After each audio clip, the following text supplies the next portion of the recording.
1-340-7091. Take my word for it. Once you've used Pure Soap, you won't buy anything else. Since 1947, Cal-Ben Soap Company has been showing consumers that soap can be tough on dirt and gentle on the environment. Buy American and stay clean, as well as support InfoWars. Visit 5starsoap.com today or call 1-800-340-7091. Well, Marty, what do you have to say? As founder and owner for over 63 years, satisfaction is guaranteed or double your dirt back. Call us at 1-800-340-7091 for a free catalog or visit our website, 5starsoap.com. Thank you. Listen up, friends. This is Alex Jones with key information. The mainstream media is now admitting that we're going into a depression. Don't be dependent on the government for you and your family. You need to get your own supply of high-quality storable foods from eFoodsDirect.com. They're the best company out there, the longest continually operating, with a ton of great food to choose from. It's all fresh, made on a monthly basis, not some old cruddy food they're selling you like some of the other guys. Try their new Evacuation Pack, a 2-week supply of delicious, easy-to-fix food. It comes with all the equipment you need to prepare it. With open talk of a strike on Iran in the next 3 months, the crisis in the Gulf, and possible evacuations, get yourself and your family ready today. The place to go is eFoodsDirect.com. Go to their website online right now, eFoodsDirect.com/Alex, or call 800-409-5633. Again, on the web, eFoodsDirect.com/Alex, or give them a call at 800-409-5633.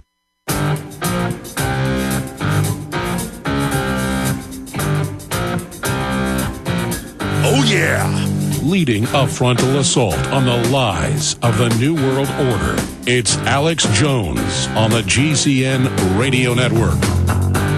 And they don't want you leading a frontal assault. They always want to intimidate you and put the onus on you like you're morally bad while they're sucking off of you, while they're poisoning you, and all their minions are being slow killed. But they love it, because most of them are already so brain damaged. Now, we're launching a key operation. We're going to Alan Watt in 2 minutes. Poison tap water. We've had 7 terms in a row. We've never failed, thanks to you, the listeners, making whatever term we put out the #1 search term. Then it leads them back to our articles and our battle plan of action. 2 days ago, it was brain-eating vaccine. It caused over 100 blogs and newspapers like Wired Magazine to go absolutely ape. Even News of the World tried to spin it to make it look like disinfo. That's one of your big tabloids on store shelves.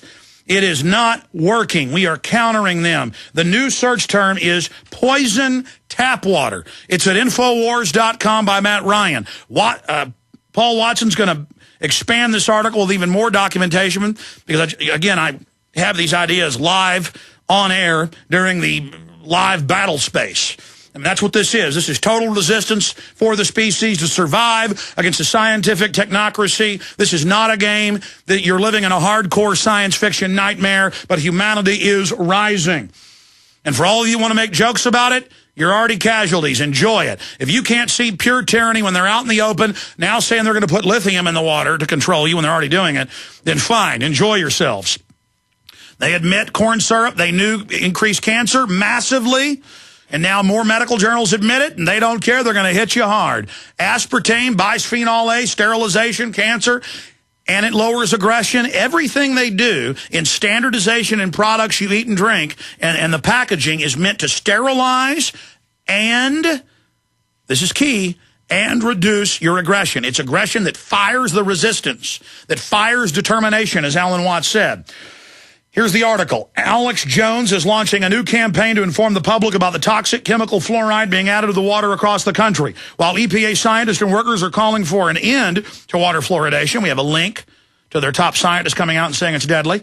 The government is doing everything in its power to continue and even increase the amount of toxic chemicals being added to the public water supplies. Click here for the PDF of this yellow, white, and black document. There is poison in the tap water. That'll get locals' attention, posted in legal areas. And it goes on in the piece to say, fact, fluoride is a dangerous substance and the active ingredient in most insecticides. If ingested as little as 1/10 of an ounce of fluoride can kill a 100-pound adult and 1 in 100 of an ounce can kill a 10-pound infant. Studies have shown that exposure to fluoride can cause neurological damage and an increased risk of bone cancer. Fiction. Fluoride added to the public water supply strengthens teeth and helps prevent cavities. Demand safe water. Demand the truth. Visit Infowars.com. There is poison in the tap water. This is how a free humanity would resist. They would go out and hit the enemy everywhere. Now, the media is going to go absolutely ape over this if you post these everywhere. They're going to try to demonize whoever did it in your area. They're going to demonize yours truly, but then it's going to spur a public debate that this is poison. And a lot of local media is now admitting it's poison because they're reading about the EPA scientists saying take it out. So the key search term is poison tap water. The key search term, 3 words, poison tap water. Get it out to everybody. We're unstoppable together. God bless you. Alan, I'm going to try to sit back in the last 23 minutes and shut up and have you break down this. And while you're talking about all the different poisons and things, I'm going to show mainstream news articles proposing drugs in our water to make us servile. Alan Watt, break it down. Yes, I mean, it's obvious if you want to take down a whole population and the whole world's populations, you must literally attack the one enemy they have, and that's your ability to survive, because you're born with innate survival principles. Part of it's intuition, reaction, and your solution to the particular problem. When they can knock out that part of the brain so that you're passive, you don't even notice there's a threat in any direction, then you're a happy citizen. You're exactly what they want you to be. And in fact, I keep referring to wild animals, just watching wild animals. If I get foxes coming around here all the time, and if it's a tree down, the fox, you can sit and watch him at the top of the hill. He won't go past that tree. It's something different in his route, his little circle, and he'll observe it from 50 different angles before he decides it's safe or unsafe to go past it. Because he doesn't know it's a bluff. There could be somebody behind there with a gun to shoot him. Who knows what it is? But that's innate survival instincts. You're born with those things. And we're supposed to have that. Now, the big boys themselves, Charles Galton Darwin and all the rest of them, in the 1950s, a descendant of Charles Darwin, and he was a physicist, this guy as well, who worked on the Manhattan Project. He was a top eugenicist. He was all for world domination. And he talked about the need to eradicate the useless eaters, just like Bertrand Russell. They all knew each other. And he said, we have to. He says, we must retain our capabilities to remain wild. He says, those who survive are wild men. He says, therefore, we are leading the planet Earth. We're the captains of the ship. We must retain those wild men capabilities. But the rest of the public, he said, must literally have their ability destroyed to preserve themselves. They would manage by the state. They've all echoed the same principles, and it's been happening all our lives long. You just read a quote from one of these psychos. Mm-hmm. Yeah, and that's right. And they mean it. And not only they mean it, they work for top world societies linked with the United Nations. The United Nations is the front, of course. Wherever they've gone with inoculations, that's what they've done, is to destroy, especially the so-called primitive tribes that have lived for thousands of years, completely independent from the rest of the world. They've given them inoculations. It's the first thing they do. When we went into Iraq, the first group that went in after the troops was UNESCO for inoculations, to make sure the children got inoculations. That will raise up a population who are easily managed and pliable. Now, when you go into military strategy, going as far back as World War II, they talked about prolonged warfare over populations. Prolonged, that meant intergenerational warfare. If something lasted 40, 50 years, because we've had 100 years wars in the past, we forget these things. These guys don't. They're trained in this stuff. They said they'd have to make sure that the upcoming future troops would have to be hit either at birth, pre-birth, that meant inoculating the mother while the child's in the womb, or getting the child very soon after birth with inoculations to make sure that he grows up and he will not be a fighter. He won't mind being dominated or ruled. These are in military manuals that they teach at the top military colleges. So they've been doing this in Iraq, of course, and I'm sure in 20, 30 years' time you'll see the results of it with a dumbed-down, happy population with hats on backwards dancing to rap music and taking drugs and all the rest of it. But they will be unconcerned that they're dominated by foreign powers. This is long-term strategy for the entire planet. And as I say, the ones at the top who formed the League of Nations and formed the United Nations, That was their goal, to bring about a world of peace. Peace is where those who should naturally rule the world are ruling the world. And I mean naturally ruling it. And they believe in a Darwinian principle that those who had achieved total success and held on to power and money through successive generations had proven by the Darwinian principle of survival of the fittest that they had the right to rule. Everyone else who hadn't achieved that particular level or standard of living was therefore a failure. They were the junk genes, and they would only reproduce junk genes, and therefore they had no need for them in a post-industrial society. This stuff was discussed before World War I. By those who eventually formed the League of Nations, then the United Nations.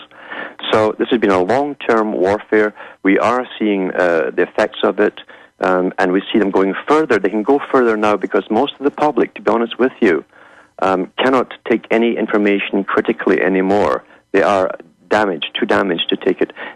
On the one hand, it's a double thing. They think we're being managed, and they're happy to be managed by superior people. That's what they think of politicians, as superior people. And on the other hand, when they read the articles about how damaged they're becoming and what they want to do to them next, they're going to double think. I love my government. I love those special people so that who allow me to go out and play all the time. Well, I don't have to make any big decisions, and they wouldn't do anything to hurt me, surely. And so that's how they react to articles that come out with the proof and the evidence to what's happening to them and their children.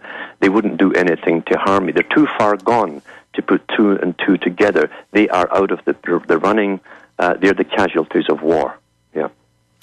Well said, Alan. And while you've been talking, I'm just showing New York Times, LA Times, how great it's going to be to put lithium in your water, how great it's going to be to inject you. You'll never be upset again. This is literally destroying free will. And you know the housewives and the soccer moms are going to march their daughters and sons in, and Jimmy's not going to be bad anymore. He's not going to even be alive. He'll just be a worker that does what they're told. And it says the government's going to fix our malfunctioning brains to make us better workers. We're not going to get tired. Stress is meant to make you tired so you don't work to death. You're not going to complain. We are literally biological androids, and they're shooting all the cops and military up with it, and they're just gone. They're gone. You're right with the cops and the military. I mean, you've read the same articles, I'm sure, from one of the chief of police officers who belongs to the World Society of Chief Police Officers under the UN in the U.S., and he said himself that he and his men were now on testosterone implants under the skin. They get them renewed every month or so, and it makes them more aggressive. They're not brighter, that they're still being damaged mentally. And again, the Pentagon talked about that in Wired Magazine 10 years ago. They said, because we're drugging the water to make people servile, our troops are becoming wimps. We're going to have to supplement aggression drugs and testosterone, and then later amnesic so they forget the mass murder. And so now major police chiefs, like the police chief, the one you're mentioning is in Fort Worth, that was 3 months ago, said, yeah, we're going to go on roids. So they have to take drugs to re-masculize themselves because they've all been hit like the general public. Yes, but they've all been hit, but so they have no wisdom. Therefore, they're even more ruthless once they get high doses of testosterone. And so they're more lethal, they're more aggressive, and they have no wisdom. They have no humanity actually left in them. They're so dumbed down. So that, yes, they're aggressive, but they don't have the wisdom or the compassion to balance the two in comparison to the job that they're supposed to be doing. So they're very dangerous. They're great tools for them. And remember, this is the thing, that so many articles came out years ago saying the mind is the final frontier. The conquering of the mind is the final frontier. And that, of course, is what Kissinger and all the big boys were in. He wrote about that to an extent, little hints here and there in his book Between Two Ages in the Technotronic Era, where he said that through ELF waves and various other things, as I said, remember, all your cells are programmed by very tiny, tiny electrical currents, very tiny. And they can match those electrical currents by using ELF waves and so on. And that was in the Baltimore Sun about 7 years ago, and now DARPA admits, we're now testing soothing ELF wave towers. And so from us being kooks saying it to, we are drugging you, we are going to inject you, there'll be no more pain after this, and we are putting up towers to make you happy. That's correct. I mean, and to show the public's under mind control, they're announcing all of this And notice only the illegal aliens can march by the millions because they've been in Mexico and haven't been on these drugs as long. So they're coming from a primitive society up here